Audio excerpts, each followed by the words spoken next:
Johnny, now I know this is hard to believe, but did you realise there's people out there that don't like Israel? Yeah, Johnny, though you'd never know about it if you had to rely on the mainstream media to keep you informed. Yeah, they're actually pro-Palestinian. I mean, how can that happen, Johnny? How can these people, these pro-Palestinians, be so wrong? Yeah, I mean, a lot of the times people are brainwashed. It depends what country you're born in, Johnny. If you're born in a certain country, say you're born in the US, Right. You grew up thinking that the US was bloody. We're the greatest country in the world. Can you say why America is the greatest country in the world? Diversity and opportunity. Lewis? Freedom and freedom.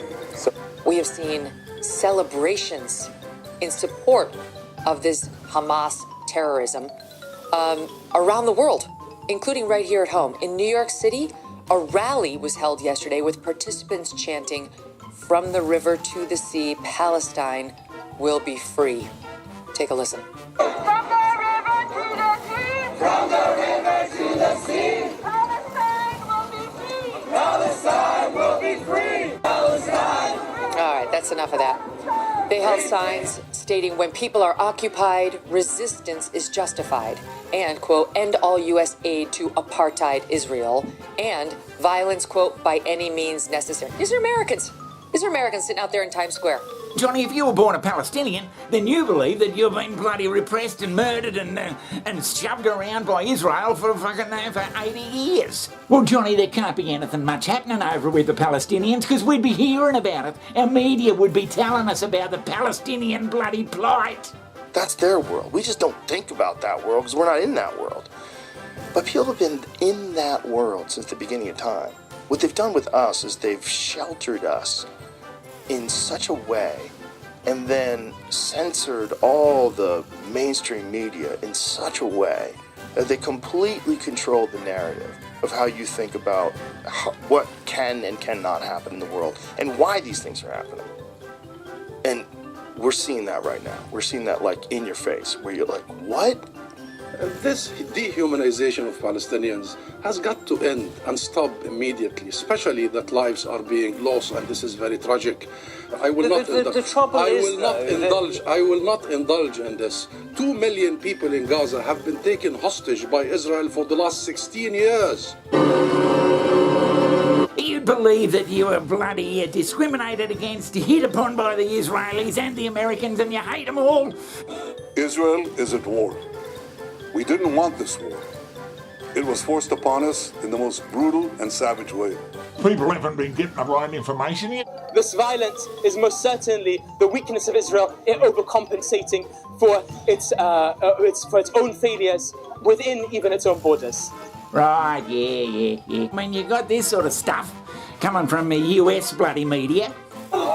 Within hours, Israel launched a counteroffensive against these barbarians, quickly mobilizing 300,000 reservists and penetrating into the Gaza Strip.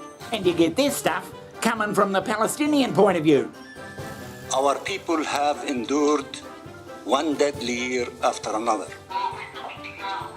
We came to the Security Council month after month, warning of the consequences of Israeli impunity and international inaction. This is what I experienced minutes after setting foot in my family's hometown. We literally just got here. We went through the first military checkpoint, and a bunch of soldiers stopped us, started yelling at us. I'm in the old city of Hebron in the occupied West Bank, a place that once bustled with life. But I'm about to see what Israel's occupation and settlers have done to the heart of this city. How can these people, these pro-Palestinians, be so wrong? Horrible to feel that. What most haunts you and your conscience about what you did in your time as a soldier? For me, it's the routine way we control the Palestinians, right? A Palestinian can wake up in the morning and not know if he will be at work on time, go to sleep, not know if soldiers will invade his home. We basically control the most simple and basic elements of life. It's designed to break down the population of Palestinians and show them who's in charge and humiliate them on a daily basis. Exactly. How can we make 2.5 million Palestinians in the West Bank to feel that they cannot lift their head up. So it appears, Johnny, that where you were born certainly makes a difference to how you feel. Within hours, Israel launched a counteroffensive against these barbarians.